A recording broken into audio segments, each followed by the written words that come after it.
sobre tudo isso com Fernando Horta, que não está conectado. Opa, conectou? Deixa eu ver. Fernando Horta está aqui. Olá, Fernando, tudo bem com você?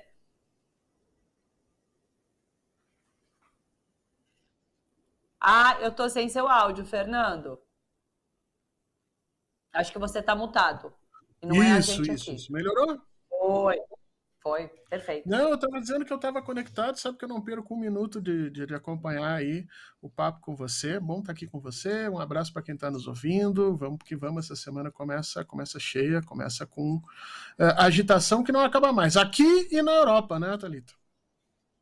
Pois é, eu queria começar, inclusive, com esse cenário internacional, né? Vamos começar falando, de repente, sobre Turquia e Espanha, e daí a gente traz depois o papo aqui para o Brasil. A gente conversou recentemente, não sei se foi com você, Fernando, mas eu conversei especificamente sobre eleições na Turquia. Eu acho que foi com uma advogada que participa sempre aqui com a gente, eu adoro ela, mas esqueci o nome dela. E ela falava sobre as eleições da Turquia, como havia possibilidade, inclusive, de Erdogan perder essa eleição, né? Para um candidato que não era um candidato de esquerda, nem progressista, mas não era um candidato de extrema-direita como é Erdogan, né? Mas, enfim, Erdogan acabou levando a reeleição. Significados disso, a gente consegue tirar alguma coisa dessa reeleição de Erdogan na Turquia? O opositor do Erdogan estava fazendo uma aliança muito interessante, era uma aliança entre a esquerda e a direita, né? A esquerda e a direita, vamos dizer assim, contra o Erdogan. Em realidade, era uma eleição como nós vivemos aqui em 2022, o ano passado, era uma eleição diretamente para vencer uma figura que se imagina, se acredita, seja tremendamente perversa no sentido da contribuição que dá efetivamente à política turca, né? De qualquer forma, a gente tem que sinalizar que o Erdogan, nos últimos tempos, tem sido um ponto de equilíbrio, vamos dizer assim, nesse jogo geopolítico europeu. Em vários momentos ele serviu, vamos dizer, de contrapeso ao Putin, ou contrapeso à própria OTAN, tentando colocar panos quentes em cima da situação que em diversas ocasiões parecia que estavam degringolando. Então, o Erdogan é uma figura muito polêmica no sentido da sua condução política. Ele é muito mais um político personalista que sobreviveu ou se tentou um autogolpe e a partir daí recebeu uma série de poderes que não deveria ter recebido. A Turquia precisa, de alguma maneira, voltar para esse caminho da democracia. Mas nós estamos vivendo no mundo uma onda de governantes que são extremamente fortes e extremamente contrários a essas práticas democráticas. Então a gente precisa se dar conta que talvez isso não seja uma questão só do Brasil ou só da Turquia ou necessariamente da Itália, mas que é uma questão que talvez esteja colocado aí no mundo inteiro. A resposta para isso, Thalita, muita gente tem dito que é o esgotamento do modelo capitalista, ou seja, quando o capitalismo deixa efetivamente de cumprir com as suas funções de trazer um pouco de esperança e condição das pessoas viverem melhor, as pessoas começam a buscar alternativa e normalmente essas alternativas acabam recaindo em cima dessas fórmulas mágicas, alternativas simplistas que não são, na maioria das vezes, boas, porque não respondem efetivamente aos interesses da democracia. É o que acontece também na Espanha, na sua opinião, Fernando? Na Espanha o que nós temos ali é uma situação talvez um pouco mais complexa, porque nós temos um país que é de uma origem, tem uma origem clássica não democrática, ou seja, a Espanha tem uma história já de proximidade com processos ditatoriais, o franquismo ainda é muito evidente lá. A Espanha ainda é porto de entrada para praticamente todos os fluxos migratórios dentro da União Europeia, né? E isso acaba acirrando o discurso da extrema-direita, e a Espanha tem vivido nos últimos anos, sim, problemas econômicos brutais por conta da União Europeia. Para quem não sabe, a União Europeia parece muito bonitinha, muito organizadinha, mas a União Europeia dá uma vantagem brutal à economia alemã e cobra um preço muito grande das economias de Grécia, Portugal e Espanha por conta da manutenção do euro, né? Então isso faz com que as populações desses estados acabem sendo mais facilmente convencidas por esses discursos de extrema-direita. E vamos lembrar que na semana passada, ou na semana retrasada, nós tivemos mais um episódio do Vini Júnior, que eu lembro que eu comentei contigo. Se por um lado o racismo servia para sinalizar ao mundo inteiro de que alguma coisa ali estava errado, por outro ele servia também de moeda de união desses grupos, porque esses grupos de extrema-direita seguem a partir daí se reconhecendo como isso sendo uma pauta legítima deles, e isso unifica as suas das lutas. Então, eu acho que a Espanha vive em 2023 o que nós vivemos lá em 2018, infelizmente, com um enorme apoio novamente das redes sociais e da internet, que eles também não conseguem controlar por lá. Qual as perspectivas na Espanha? Você acredita que, de fato, esse governo progressista vai perder essas eleições que foram chamadas agora e a gente vai assistir o avanço da extrema-direita? Essa é a aposta de 7, 8 entre cada 10 analistas que a extrema-direita deve crescer e deve ganhar um espaço bastante grande na Espanha. A tentativa que está sendo feita pelo primeiro-ministro espanhol de antecipar esse processo não deve alterar efetivamente as estruturas políticas, a menos que, e aqui é interessante perceber isso, figuras de peso do cenário internacional comecem a entrar nesse jogo. É o momento do presidente Lula, por exemplo, começar a ver e trabalhar talvez agendas propositivas na Europa para tentar criar uma certa unidade dessa estrutura progressista e evitar esse avanço de extrema-direita, porque hoje pode parecer distante da gente, viu, Thalita? Pode parecer na Espanha, mas é bom que tanto o Lula quanto o Biden não levem isso como uma pequena bobagem ou uma situação que não nos diz respeito, porque logo, logo essas eleições vão estar atingindo a América e é sempre bom a gente conter a onda quando ela ainda não começou a trazer efeitos nocivos para o nosso território. Fernando, é uma onda ou a gente vive esses momentos pendulares, né? A gente teve governos de extrema-direita que a gente acaba migrando para governos de esquerda e esse pêndulo volta para a direita. Você acredita nesse movimento? Porque muitos países têm vivenciado isso, né? Essa é uma tese antiga, uma tese do início do século XX. Né? Nós temos vários pesquisadores, vários livros que colocam esse tipo de situação. Ou seja, sempre quando você tem uma organização muito forte em cima do livre mercado, esse livre mercado chega ao ápice no processo de empobrecimento das sociedades e provoca a organização dessas sociedades em torno de instituições que combatem esse livre mercado. Então o pêndulo volta, começa a andar em direção ao outro lado, e aí ele acaba organizando a sociedade a partir de estruturas coletivas, de sindicatos, de movimentos de esquerda, a tal ponto que a sociedade se torna, vamos dizer assim, economicamente não tão produtiva quanto deveria ser, e o livre mercado, o governo, a ideia do livre mercado volta a aparecer, então nós estaríamos andando nesse movimento pendular.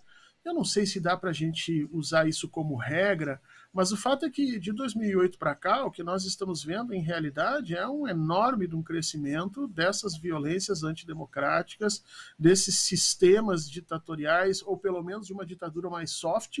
Eu não vi ainda o pêndulo caminhar para o nosso lado. A gente está vendo a enorme dificuldade que o governo Lula está tendo no Brasil para conseguir repor um mínimo de bem-estar social, uma reorganização que nos permita pelo menos alimentar todas as pessoas no Brasil. Isso está muito difícil. Eu tenho a impressão que nós estamos vivendo um momento meio chave na história, viu, Thalita? Nós estamos vendo uma mudança geopolítica muito forte e um esgotamento da condição de produção que o capitalismo propunha. Alguma coisa tem que acontecer meio rápido ou nós vamos entrar em talvez conflitos mundiais ainda mais severos. Trazendo essa sua reflexão aqui para o Brasil, porque você fala sobre esse cenário muito difícil na economia, principalmente, né, que Lula 3 tem enfrentado. E eu já ouvi analistas dizerem que é um momento tão difícil que essa falta de capacidade do governo Lula de talvez mudar as estruturas faça com que o eleitorado se sinta insatisfeito com promessas que foram feitas durante a campanha e possa migrar de uma possível esquerda para uma direita, extrema-direita. E daí isso nos levaria para esse movimento pendular que você comentava. Você acredita nisso? Esse é um dos enormes riscos, Thalita, que a gente tem aí à frente, tá? Porque o que nós temos efetivamente é o seguinte: o governo Bolsonaro foi perdulário por todas as formas e todos os jeitos. Hoje está saindo mais um escândalo aí de utilização da Caixa Econômica Federal com objetivos eleitorais. Isso não foi só da Caixa, isso o governo inteiro de Jair Bolsonaro rompeu todas as estruturas com a ajuda do parlamento, com a anuência do Arthur Lira, com a anuência do Procurador-Geral da República, das elites financeiras, que de alguma maneira, em determinado momento, acreditaram que a reeleição de Bolsonaro pudesse lhe ser benéfica, e eles efetivamente desestruturaram o país, destruíram o país. E agora o governo Lula trouxe para si a obrigação não de buscar um desenvolvimento, um plano de desenvolvimento, uma ideia, mas de arrumar a casa. A primeira coisa que o presidente Lula fez e se propôs a fazer foi: vamos arrumar a casa. O arcabouço fiscal da Haddad é exatamente isso: vamos pagar o déficit que Bolsonaro deixou no período aí de um ano e meio, custe o que custar. O problema, Thalita, é que esse custe o que custar, ele talvez nos custe muito, porque no momento em que a gente não consegue impulsionar a economia de forma a permitir o retorno da esperança das pessoas, nós começamos a perder apoio político por conta dessa situação. E aí a gente acaba caindo naquele sistema que os governos de direita, a gente vê isso muito nos Estados Unidos, né? Os governos de direita, ou mais à direita, gastam, se empanturram com dívidas para tentar ser eleitos, os governos de esquerda pagam a conta e ficam com todo o prejuízo eleitoral disso e não conseguem o processo da reeleição. Nós temos que tomar muito cuidado com isso, e esse talvez seja uma das grandes armadilhas que se reserva para o governo nos próximos meses. Aliás, você trouxe esse esquema de corrupção, né, que foi denunciado hoje pelo UOL, em que Bolsonaro utilizou a Caixa ali para comprar, de certa forma, eleitores. E é muito interessante, né, como, para além dos milhões de votos que Lula teve ganhando essa eleição, ele derrotou também esse que foi o maior esquema de uso da máquina pública do Brasil para angariar voto, para vencer uma eleição. Ele derrotou isso também, né? E essa reportagem, essa denúncia de hoje, deixa claro mais um uso de máquina pública para ganhar eleitorado, que não aconteceu, ainda bem, não se concretizou. Só que as pessoas têm que entender o seguinte: a culpa disso é de Bolsonaro? Também, mas a culpa disso é da centro-direita brasileira, esse mesmo grupo que hoje está apoiando Luiz Inácio Lula da Silva. Por que eu digo isso, Thalita? Porque só foi permitido Jair Bolsonaro fazer tudo o que fez porque teve a anuência de todos esses agentes que internamente poderiam ter proibido isso. Seja o parlamento, seja o procurador-geral, sejam os partidos de centro, seja mesmo hoje quem compõe base do governo. Agora, por que foi importante, por que para eles era importante que Jair Bolsonaro pudesse esgarçar o orçamento e quase quebrar o Brasil?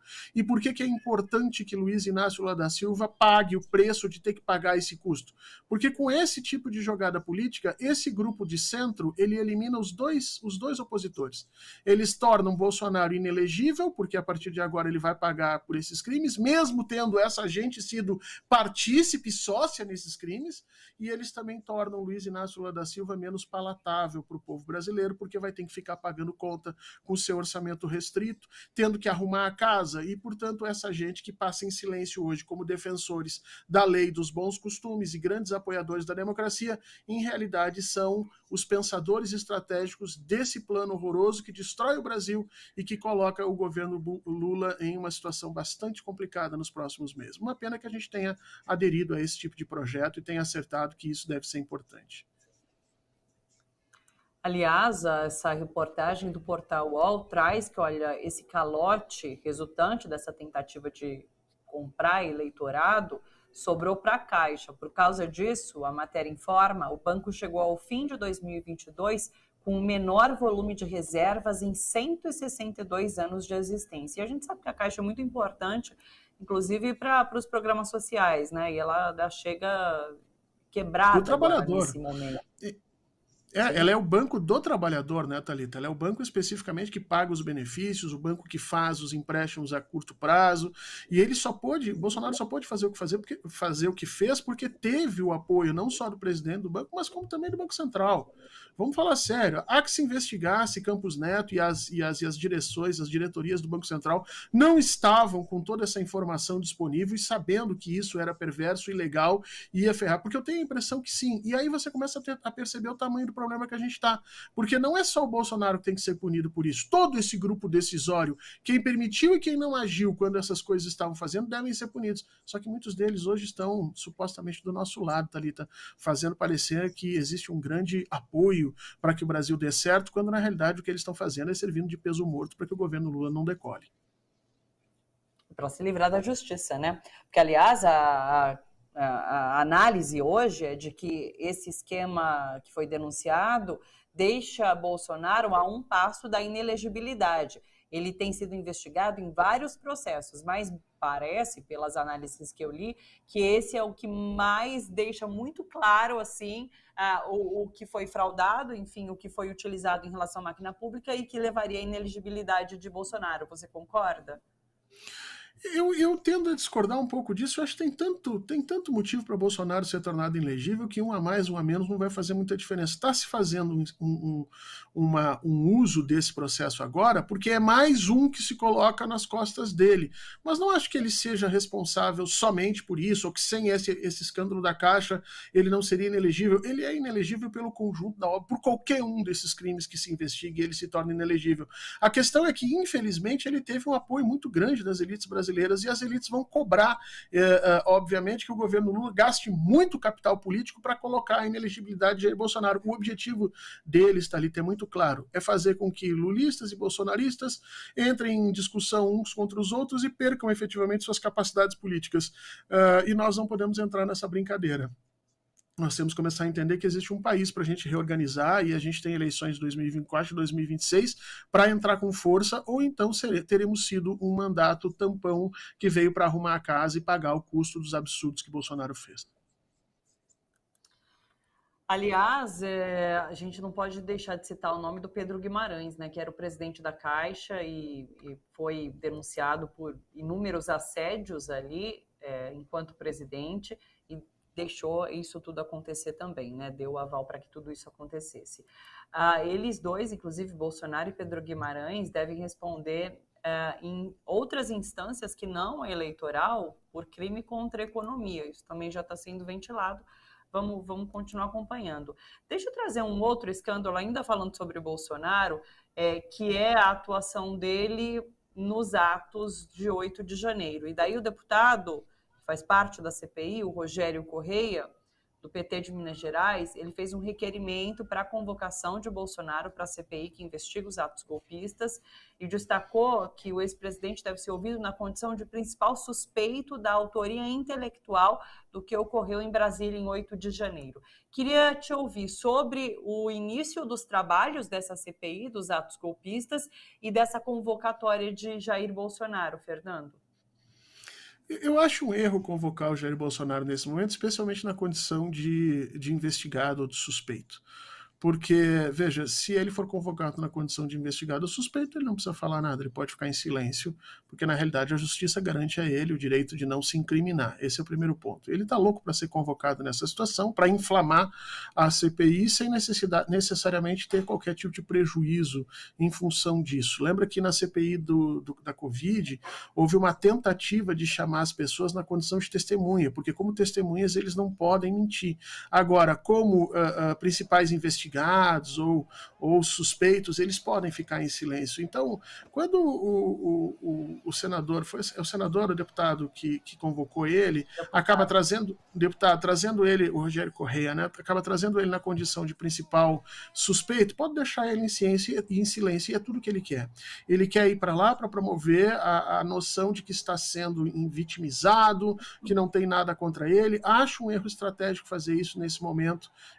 Penso que o melhor seria levá-lo ou como testemunha de algum outro fato específico, que pode ser inclusive a questão da Caixa, pode-se criar esse tipo de situação, mas jamais ele como investigado, porque a gente vai estar dando a ele o que eles querem. O holofote sem a necessidade nenhuma de custo político para se defender.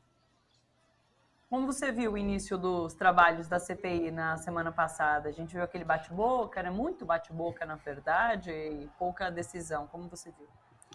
Eu acho que eu acho que nós estamos numa CPI que não nos interessa de maneira nenhuma. Em determinado momento, o governo partiu para cima dessa CPI, acreditando que, bom, já que ela vai sair, então que nós tomemos as rédeas disso, mas ela não nos interessa porque toda essa discussão, toda essa investigação já está sendo feita no STF, já está sendo feita na Polícia Federal, não haveria necessidade da gente criar um eco nisso, né? Em determinado momento se acreditou que ela seria boa, mas ainda assim eu acho que nós não estamos com as pessoas certas lá. Se é para fazer uma discussão, bate-papo e gritaria, então nós devíamos ter outros deputados capazes de fazer esse tipo de situação. E acho que nós não estamos com o nosso melhor grupo lá. O meu medo é que se venha a fazer uma espécie de chumbo trocado entre a CPI do 8 de janeiro e a CPI do MST, e que fiquem de alguma maneira atacando o MST de graça lá naquela CPI, e daqui se tente atacar o governo, aliás, se tente atacar o Jair Bolsonaro de graça também, o que não vai levar a absolutamente nada. Nesse momento, acho que as nossas forças políticas estão gastando munição à toa, Thalita. Eu preferia que nós pudéssemos deixar isso um pouco de lado e que a justiça tome seu espaço e faça as punições que precisa fazer. Deixa eu voltar para o cenário internacional para chamar esse grande destaque de hoje, que é a presença de Nicolás Maduro, depois de 8 anos aqui no Brasil, sendo recebido pelo presidente Lula. E aí, qual a sua avaliação sobre essa visita? Logo mais começa a cúpula da América do Sul, né? Eles vão discutir aqui com outros presidentes. Como que você está vendo? Primeiro, é importante a gente perceber como a imprensa brasileira já tomou decisões sobre o Nicolás Maduro, né? Hoje em dia os jornais estavam dizendo ali, hoje pela manhã, os jornais estavam dizendo ditador era a palavra mais, vamos dizer, mais amenas que usaram contra ele, né? Mas, infelizmente, para esses jornais, eles não ganham eleições, né? Então, o Nicolás Maduro é o presidente eleito da Venezuela, e se há alguma discussão a respeito da sua capacidade de governo ou da forma como ele governa, que essa decisão seja feita, que essa discussão seja feita dentro da Venezuela, a partir das urnas venezuelanas. E eu acho que é esse o recado que o presidente Lula dá, né? O presidente Lula se organiza muito para recompor a força da América Latina, dentro de um projeto de que a América Latina, em grande medida, precisa se unir para poder crescer, e isso significa aceitar e reconhecer as identidades e as soberanias de cada país a partir das constitucionalidades estabelecidas pelas decisões dos seus próprios povos. Não há o que a gente ficar discutindo disso. Se você gosta ou não gosta do Maduro, maravilha, quem tem que gostar dele, na realidade, é o povo venezuelano. Então, assim, a gente precisa compreender esse tipo de situação. E esse eu acho que é o recado que é dado pelo presidente depois de 8 anos em que o plano de Bolsonaro foi sabotar efetivamente qualquer chance da América Latina voltar a se tornar forte. Acho que nós damos um passo correto nesse sentido. Uma América Latina forte significa um Brasil forte, e isso nos permite pensar, entrar nesse novo mundo geopolítico com um grupo um pouco mais sadio e unido de países. A gente só tem a ganhar com isso, Thalita. É um momento de fortalecimento da América do Sul entre países vizinhos aqui?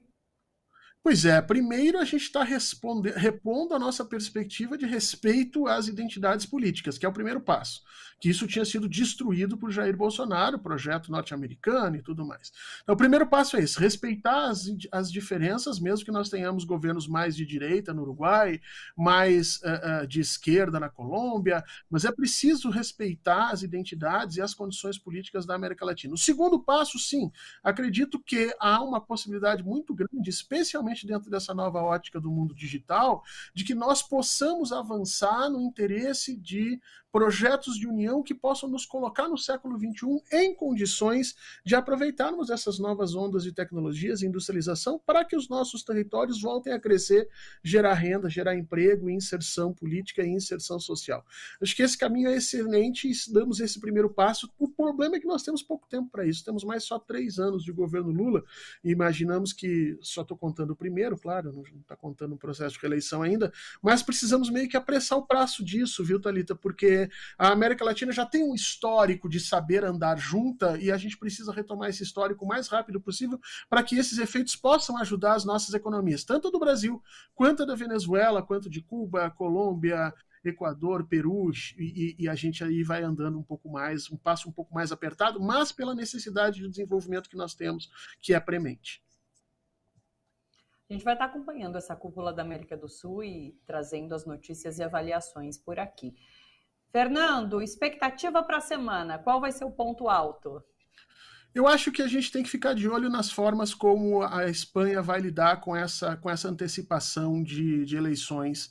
As eleições estão sendo antecipadas do final do ano para agora, exatamente na metade do ano, e não está muito claro como é que a sociedade espanhola vai lidar com essa situação. Então, perceber esses movimentos da sociedade espanhola nesse momento em direção a mais à esquerda ou mais à direita, ou ver como a sociedade vai se organizar, é muito importante para a gente no Brasil começar a entender como esses grupos de extrema-direita vão reagir nas próximas eleições. Então, sequer a estabilidade do governo nesse momento pode ser assegurada, e nós temos que ficar de olho nesse movimento que parece sair de Espanha e Itália e começar a tomar a Europa com alguma regularidade. E aí, se você pensar nessa situação e olhar para o conflito na Ucrânia, você percebe que a gente está, de alguma maneira, com uma bomba relógio ali colocada, e alguém tem que chegar e dizer, olha, vamos com calma, a gente precisa colocar essas coisas no lugar. Olhar a Espanha nesse momento é pedagógico para ver como é que isso vai andar no Brasil. Acho que esse é o caminho que a gente tem para estabelecer os rumos da política brasileira e da América Latina nos próximos meses. Pensando na semana, deixa eu te questionar sobre uma outra coisa. A Mônica Bergamo dá hoje a notícia de que a Lula pretende anunciar o seu candidato ao Supremo Tribunal Federal ainda essa semana, e com muita possibilidade de ser Luiz Zanin, que foi advogado de Lula, né? Como que você vê essa indicação e essa possibilidade? Já está se trabalhando com isso, né? Hoje a ministra Carmen Lúcia declarou que o Zanin é uma pessoa de conhecimento jurídico ilibado, suficiente para o STF, que não haveria problema com relação a isso. Então, a gente já está se movimentando, acredito que seja esse o indicado. Eu tenho a impressão, e defendi isso em alguns lugares, que o presidente Lula vai gastar muito capital político para colocar o Zanin no STF, e que poderia fazer isso com menos capital político e obter resultados semelhantes. O Zanin é um excelente jurista e vai ter muito a contribuir no STF, mas nós teríamos outros nomes também excelentes que não teriam a oposição do Zanin e nem sequer seriam prejudicados pela conjuntura, porque vamos lembrar o seguinte, muita gente vai dizer, o Lula está indicando seu próprio advogado para estar lá. Então, se a gente pudesse evitar um pouco esse custo, talvez fosse maior, talvez fosse melhor, mas o presidente imagina que esse é o caminho e, enfim, talvez essa semana marque, a gente vai ter que medir isso, né? O quanto se desgasta para que o nome de Zanin seja não só indicado, como efetivamente seja aprovado, viu, Thalita? Porque nunca houve na história do Brasil uma indicação para o STF que não tenha sido aprovada. Há sempre muito trabalho de amarração para que quando o presidente faça a indicação formal, não caia para ele o custo de ter a indicação, vamos dizer assim, proibida ou não aceita pelo parlamento. Então, há muito trabalho ali no meio e eu espero que o presidente não seja o primeiro a passar por isso, né? Então, vamos aguardar e ver se isso realmente se organiza. Eu tenho ouvido muita gente falar que Lula vai indicar mais de um ministro, são 2 ou 3 ministros do Supremo, né? Pois certo, talvez 3. Isso, que Luiz Zanin poderia ser um dos outros ministros, não o primeiro a ser indicado. Você concorda com essa avaliação? Isso, então? eu acho que sim. Acho que nós precisaríamos colocar nesse momento uma pessoa um pouco mais distante que não custasse ao presidente muito. E quando eu falo custar ao presidente, não estou falando, obviamente, de dinheiro, estou falando de custo político. Quer dizer, vai haver uma série de manifestações que nós poderíamos evitar nesse momento, um momento tão conturbado. Mas o presidente é senhor e conhece efetivamente todas as relações que estão ali envolvendo. Se ele tomar essa decisão, nos cabe apenas medir qual é que vai ser a reação do mundo político em função disso. Se bem que essas últimas manifestações do Moro e do Dallagnol acabam ajudando o Zanin, né? Porque no momento em que o Moro e o Dallagnol caem em desgraça como estão caindo e se demonstram claramente, mais uma vez, que a Lava Jato foi totalmente ilegal no Brasil, isso diminui um pouco a oposição que se teria ao Zanin. Vamos esperar que esse jogo evolua durante a semana positivamente e que o presidente gaste pouco capital político para conseguir que o Zanin seja efetivamente aceito na STF. Fernando Horta, presidente, indicaria quem para a vaga no Supremo? Se eu fosse presidente, eu indicaria o nosso querido Pedro Serrano. Eu não teria dúvida nenhuma. Indicaria o Pedro Serrano. Acho que é uma pessoa que teria conhecimento suficiente, história suficiente, peso político suficiente, e não teria uma oposição tal qual o Zanin vai ter. Então, e poderia nos abrir portas para outras indicações mais no futuro, inclusive a do próprio Zanin, sem um custo político muito grande. Mas, enfim, né, eu só preciso de 60 milhões de votos para que isso aconteça, Thalita. Posso contar com o teu na próxima eleição? Opa, tem o meu, Fernando. Tá aí, ó. O meu da sua família tá aí. Da minha família eu tenho que convencer ainda, não é assim tão fácil, não. Fernando, obrigada. Boa semana para você. A gente volta a se encontrar na segunda-feira. Aliás, pessoal, o canal do Fernando Horta, é só procurar no YouTube, vocês conferem as transmissões do Fernando por lá também. Beijo, Fernando. Até. Obrigado, Thalita. Beijo para todo mundo. Boa semana. Obrigada. Fernando Horta, historiador, professor, está sempre com a gente aqui às segundas no Bom para Todos, comentando as notícias do dia, analisando os fatos e nos ajudando a interpretar a política brasileira e internacional também.